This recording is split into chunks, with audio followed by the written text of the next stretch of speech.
Leadership Impact, vezetői hatás kérdőjéről fogunk beszélgetni, ami azt nézi, hogy neked vezetőként milyen hatásod van a környezetedre, milyen hatásod van a közvetlen beosztottaidra például, illetve milyen hatást érzékelnek a te vezetői működésedből az veled azonos szinten lévő vezetőid, a felettesed, mert hogy ez egy 360 fokos értékelés, ami azt jelenti, hogy kitöltöd a kérdőívet te, úgy töltöd ki a kérdőívet te, hogy arról nyilatkozol, hogy ideális esetben mire szeretnéd ösztönözni a beosztottaidat, mire szeretnéd őket motiválni.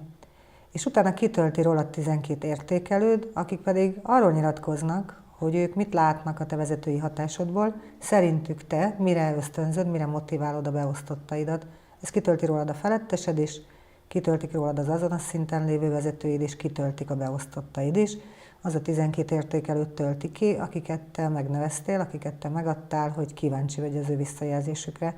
Ez egy visszajelzés a te vezetői működésedről, arról, hogy milyen hatást generálsz a környezetedben. Én mindig azt szoktam mondani, hogy minden vezetőnek van egy kulturális lábnyoma, és nem mindegy, hogy ez a kulturális lábnyoma milyen, mert hogy a dinoszauruszoknak is van lábnyoma például, és nem mindegy, hogy ez egy T-rex lábnyom, vagy egy ilyen kis nagyon bájos dinoszaurusz lábnyom, mert az egyiktől félünk, a másik meg érdekessé, meg izgalmassá teszi a környezetünket. Mi azt fogjuk megnézni, hogy a te vezetői hatásod melyikhez hasonlít, illetve hogy ezt hogyan élik meg a környezetedben lévők. Ez a kérdőív 3 területről ad nekünk visszajelzést, ad egy nagyon rövid, gyors tesztet az eredményességedről, amit csak az értékelőid töltenek ki, azt mondják el, hogy téged mennyire látnak szervezeti, személyes szinten eredményesnek, hatékonynak, illetve mennyire látják, hogy tudod magad egyensúlyba helyezni a szervezeten belül. Ez egy gyors teszt. Igazából minden, amiket te használsz a vezetői működésedben, azok eredményezik azt, hogy te mennyire tűnsz hatékonynak és eredményesnek a környezetedben. 2 másik területről is ad neked visszajelzést. Egyrészt megmutatja, hogy te ideális esetben mire szeretnéd ösztönözni az embereket, tehát te milyen ideális hatást szeretnél elérni.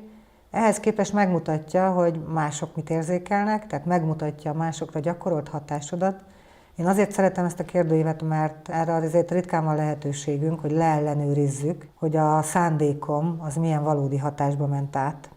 De itt megtehetjük. És a harmadik terület, amiről mindketten nyilatkozunk, én is nyilatkozom, ha vezetőként kitöltöm, illetve az értékelőim is nyilatkoznak, azok az általam használt leadership stratégiák, szám szerint 10 stratégia, amik azt mutatják meg, hogy én a mindennapi működésemben milyen módszereket használok. A másokra gyakorolt hatás célkomplex alapú, tehát a körmodell szerint működik, a leadership stratégiák pedig az a 10 stratégia, amit vizsgálunk, az pedig úgy került kiválasztásra, hogy a vezetők által használt stratégiák közül azokat válogatták ki, mikor összerakták a kérdőívet, amik legerősebb pozitív korrelációban vannak az eredményességgel, a vezetői eredményességgel. Kezdjük a hatással, kezdjük azzal, hogy ez szerint a célkomplex modell szerint milyen hatást érzékelhetnek belőled, illetve mit teszel, amikor különféle vagy különféle dolgokra ösztönzöd az embereket.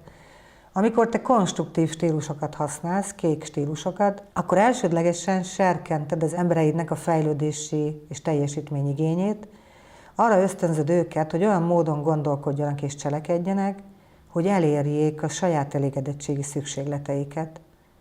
Tehát te olyan környezetet teremtsz számukra, ahol ezt könnyebben el tudják érni.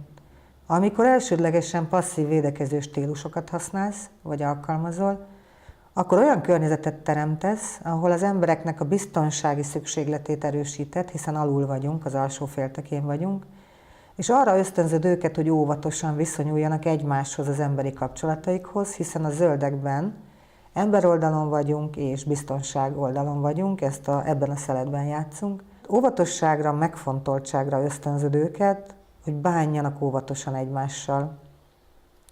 Ha agresszív védekező piros stílusokat használsz, akkor pedig olyan környezetet teremtesz az embereidnek, arra ösztönzöd őket, hogy a feladataikon keresztül erősítsék meg és őrizzék meg a státuszukat és a biztonságukat, illetve hogy minden tevékenységüket erőszakos, agresszív módon közelítsenek meg, annak érdekében, hogy meg tudják magukat védeni. A feladataikon keresztül tegyék rendbe magukat.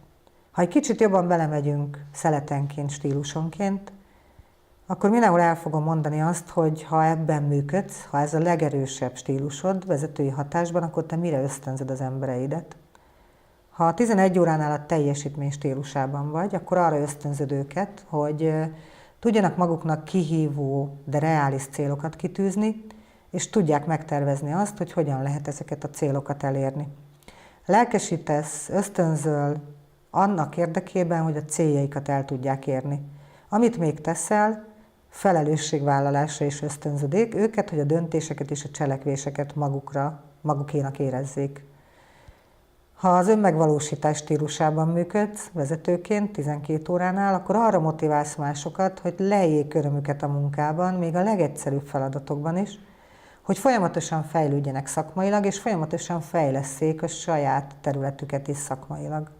Keressenek érdekes projekteket és lehetőségeket, proaktívak legyenek, jöjjenek, mondják az igényeiket, tudják jól képviselni saját magukat, mutassanak eredeti és független gondolkodást. Ha 1 órához megyünk a bevonástámogatás stílusához, ha te ebben működsz vezetőként, akkor arra ösztönzöd őket, arra bátorítod őket, hogy osszák meg egymással a tudásukat, hogy vonjanak be másokat a projektekbe és a feladatokba, mondják el a gondolataikat, és arra is ösztönzöd őket, hogy tudjanak egymásnak pozitív visszajelzést adni, vegyék észre, hogyha valaki jól teljesít, és fejezzék ki a megbecsülésüket. 2 óránál együttműködésben, ha ebben működsz, akkor arra ösztönzöd őket, hogy csapattagként kezeljék egymást egyenrangú viszonyban, érzékenyen viszonyuljanak egymás igényeihez, és legyenek nagyon közreműködőek, legyenek jó személyes kapcsolataik, és hogyha vannak véleménykülönbségek, akkor is tudják ezeket megvitatni, és maradjanak egymással jó viszonyban. Megyünk a zöldekre, 3 óránál a megfelelés stílusában, ugye ez emberoldal, biztonsági szükséglet. Azt várom el a többiektől, azt várom el a beosztottaimtól, hogy ne lógjanak ki a sorból, maradjanak mindenkivel nagyon jó viszonyban, csak olyan ötlettel álljanak elő, ami biztonságos ötlet, amit mindenki nagy valószínűséggel el fog fogadni. Nem kell nagyon mély kapcsolatban lenniük egymással, inkább ilyen kellemes, személyes kapcsolatban maradjanak, semmiképpen se tegyenek olyat, ami nem fog tetszeni a többieknek. 4 óránál az alkalmazkodás stílusában arra motiválsz másokat, arra ösztönzöd őket, hogy tartsanak be minden szabályt, előírást, alkalmazkodjanak a mindenkori helyzetekhez, kövessék az utasításokat, még akkor is, hogyha ennél lenne jobb ötletük, de az utasítás az szent, a szabály az szent, és semmiképpen se tegyenek olyat, ami ezektől eltér. Mindent úgy csináljanak, ahogy azt már régóta tesszük, vagy ahogy régóta szokás. 5 óránál a függés stílusában arra ösztönzöd az embereidet, hogy csak azt tegyék, amit mondanak nekik, amit a feletteseik mondanak nekik, minden döntést tisztázzanak a felettesükkel, mielőtt véglegesen kimondanak valamit, és mindig járjanak a hatalommal rendelkezők kedvében. 6 óránál elkerülésnél, ugye ez a legbiztonságszükségletibb stílus, ilyenkor arra ösztönzöm az embereket, hogy minden olyan lehetőséget kerüljenek el, ami kockázatosnak tűnik, legyen ez új projekt, új munkatárs, új feladat, nagyon óvatosan járjanak el, mindig várják meg, amíg mások először cselekednek, nagyon kevés kockázatot vállaljanak, és minden nehéz helyzettől tartsák magukat távol. Átmegyünk a piros, agresszív védekező stílusokra, ellenállásnál 7 óránál arra ösztönzöm őket, hogy mindig mutassanak rá hibákra, úgy küldöm el őket egy meetingre is, hogy találják meg, hogy mi nem fog működni abból, amit a másik mondott, legyenek nagyon kritikusak, mindig vizsgálják meg és vonják kétségbe mások döntéseit, és sokkal inkább figyeljenek a negatívumokra, a hibákra, mint a pozitívumokra, sikerekre. Hatalom stílusában 8 óránál arra ösztönzöm őket, hogy használják a hatalmukat, a státuszokat és a befolyásukat, mindig ellenőrizzenek mindent, semmit ne engedjenek ki a saját ellenőrzésük alól, és mindig használják a saját hatalmi bázisukat. Álljanak mindig támadásra készen, nagyon figyeljenek és mindent kontrolláljanak. Ha a versengésre ösztönzöm őket 9 óránál, akkor arra bátorítom őket, hogy nyertes-vesztes keretben működjenek, hogy vegyék észre őket, úgy cselekedjenek, hogy vegyék észre őket, hogy meglássák őket és észrevegyék őket, akár mások kárára is érjenek el sikereket, és csak azokra a feladatokra koncentráljanak, ahol jó színben tűnnek föl. 10 óránál a perfekcionizmus stílusában arra ösztönzöm a beosztottaimat, hogy valószínűtlenül magas célokat tűzzenek ki, minden részletet tartsanak az ellenőrzésük alatt, sokat és keményen dolgozzanak, mert a sok és kemény munka az érték, és szenteljék a figyelmüket minden fölösleges részletnek és fölösleges precizitásnak.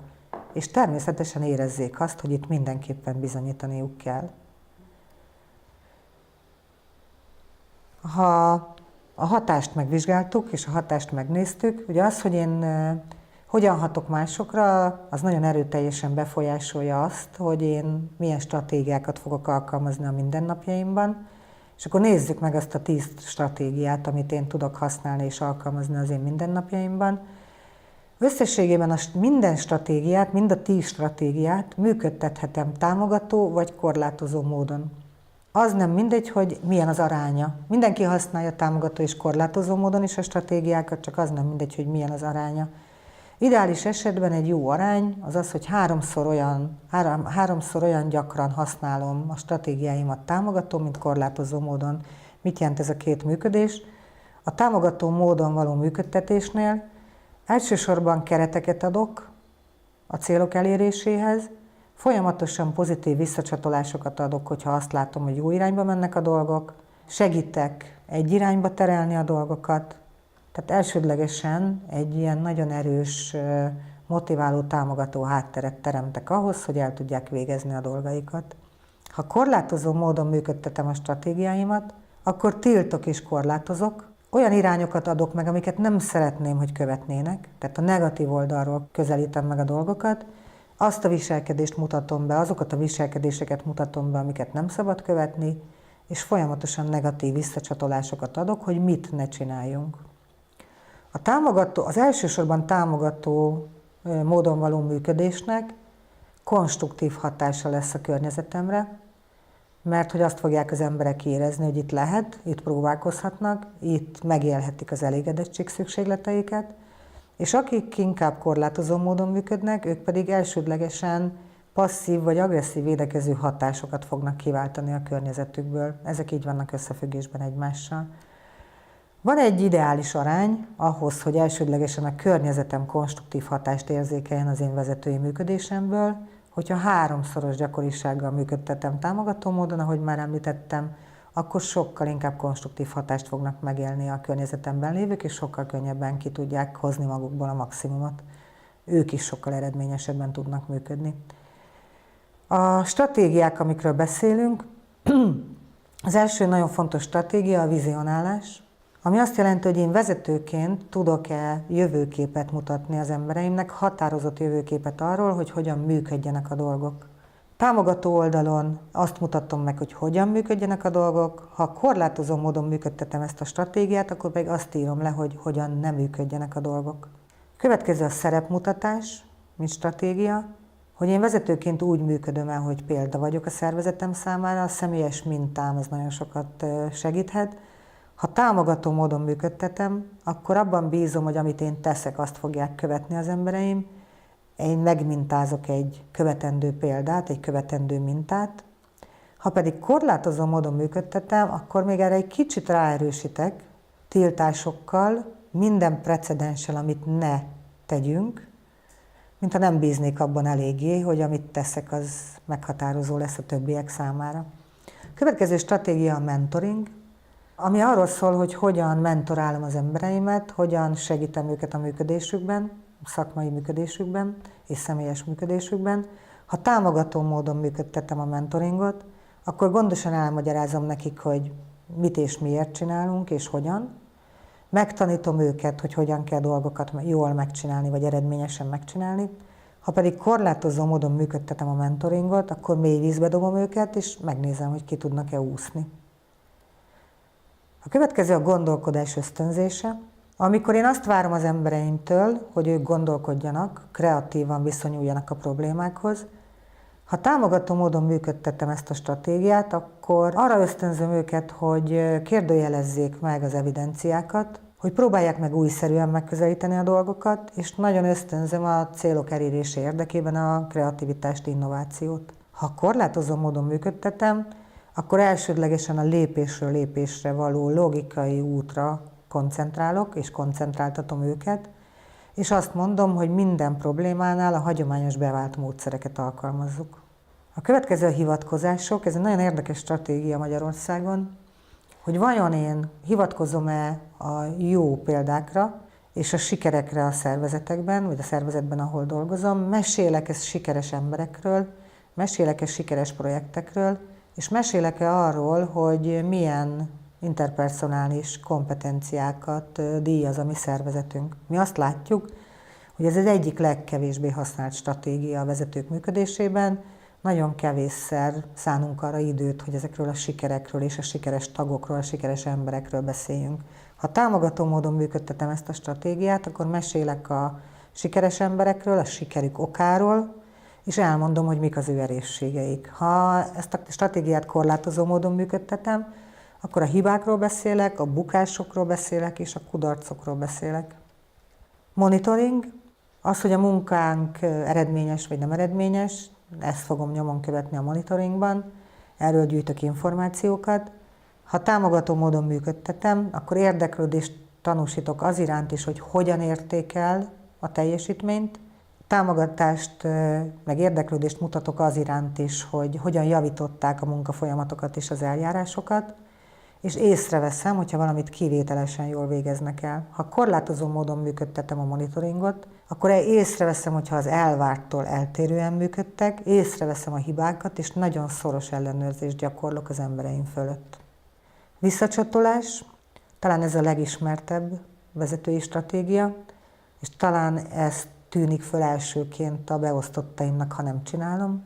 Ha támogató módon adom, akkor elsősorban pozitív visszajelzéseket adok, pozitív visszacsatolásokat adok, megdicsérem őket, tudatom velük, ha megfeleltek az elvárásoknak, vagy túltettek ezen, és őszintén megmondom, hogy milyen benyomást okoz nálam, amit ők tettek. Ha korlátozó módon, akkor direkt módon kritizálom a döntéseket és a cselekvéseket, és folyamatosan érzékeltetem akár nonverbális jelekkel is, hogyha nem arra mennek, amerre én szeretném, hogy menjenek, és dühös és türelmetlen is leszek, hogyha nem úgy történnek a dolgok, ahogy ezt megbeszéltük. A megerősítés a visszacsatolásnak egy következő fokozata. Ha támogató módon működtetem, akkor gondoskodom arról, hogy jutalomban, és ez nem elsőlegesen anyagi jutalomban részesüljenek azok a beosztottak, azok a dolgozók, akik folyamatosan a célokért és a jövőképért dolgoznak. Adok nekik a szervezetben lehetőségeket, érdekes projekteket, tehát engedem, hogy tovább lépjenek, és mindenképpen megünneplem a sikereket. Időt szánok arra, hogy megünnepeljük a sikereket. Ha korlátozó módon működtetem a megerősítést, akkor kirekeztem a csapatomból azokat, akik nem érték el a kívánt szintet, eleve kevesebb időt töltök velük, és meg is büntetem őket, hogyha nem érték el a célokat. Befolyás, hogyan használom a saját vezetői befolyásomat. Ha támogató módon használom a befolyásomat, akkor úgy nyerem meg az embereket együttműködésre, hogy tisztelettel és méltósággal bánok velük, nyitott vagyok az ő irányukba, nem zárkózom el tőlük, és bevonom őket különféle döntéselőkészítő, vagy akár döntéshozatali folyamatokba is. Ha korlátozó módon működtetem ezt a stratégiát, akkor a pozíciómat használom arra, hogy minél inkább elkülönüljek tőlük, minél távolabb legyek tőlük, abszolút egyoldalú döntéseket hozok, amikkel kontrollálom a szervezet működését, és amik nem tetszenek nekem esetleg megoldások, azokat megvétózom. És a keretek kialakítása, egy stratégia, azaz milyen környezetet teremtek az embereim számára. Ha támogató módon működtetem a keretek kialakítását, akkor felhatalmazom őket, adok nekik autonómiát és információkat és erőforrásokat, és olyan kultúrát alakítok ki, ahol ők képesek fejlődni és tovább lépni. Ha korlátozó módon működtetem ezt a stratégiát, akkor strukturálok, tiltok és nagyon szűk kereteket biztosítok számukra, szabályozásokkal, korlátozásokkal, utasításokkal fogok rájuk hatni, ami kicsit beszűkíti az ő mozgásterüket és az ő gondolkodási terüket.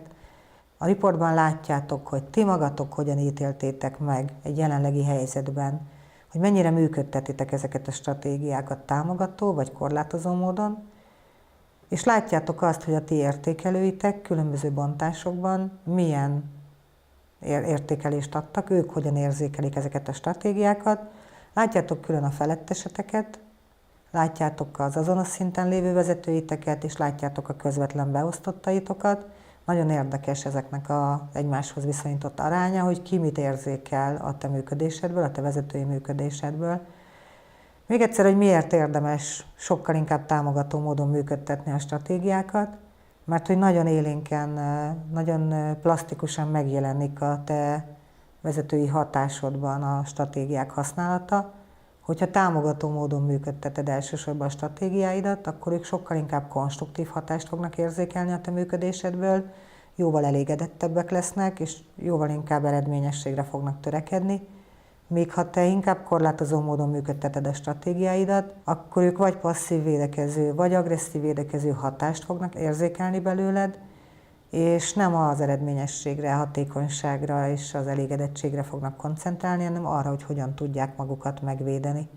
És azt is fogják érezni, hogy te arra készteted őket, hogy ők folyamatosan védekező álláspontban legyenek, magyarul nem tudják kihozni magukból azt, ami valójában bennük van.